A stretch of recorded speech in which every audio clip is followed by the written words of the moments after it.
నమస్తే అందరికి, welcome back to Iraj cloud kitchen. ఈరోజు చికెన్ షాప్ అన్న దగ్గరికి నేనే పొద్దున్నే వెళ్ళి ఫ్రెష్గా చికెన్ అయితే పట్టుకొచ్చిన. అన్న కూడా అడుగుతున్నాడు అసలు ఈ మధ్య ఎందుకు వస్తలేరు అని.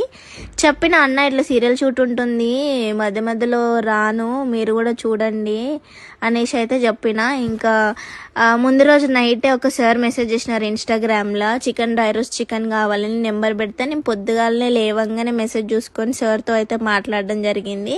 ఒక 750 grams ఆఫ్ చికెన్ సార్ వాళ్ళకి పూర డ్రై రోస్ట్ కావాలి అనేసి అన్నారనమాట. సో అదేవిధంగా నేనైతే చికెన్ ఫ్రైని ప్రిపేర్ చేయడం జరిగింది. అండ్ ప్రిపేర్ చేసిన తర్వాత సార్ అన్నారు కొంచెం గట్టిగా పార్సల్ చేయండి, మేము ట్రావెలింగ్ చేస్తున్నాము, సో ఇబ్బంది అవ్వకుండా ఉంటుంది అని చెప్తే నేనైతే యాజ్ యూజువల్ 750 ml బాక్స్లోనే పెట్టేసి పార్సల్ అయితే కాటన్ బాక్స్లో పెట్టేసి పంపించిన. ర్యాపిడో చాలా ఇబ్బంది పడ్డాడు, క్యాన్సిల్ చేయడం వల్ల ఆ సార్ మళ్ళీ వేరే ర్యాపిడోని బుక్ చేసి అయితే పంపించిండు అనమాట.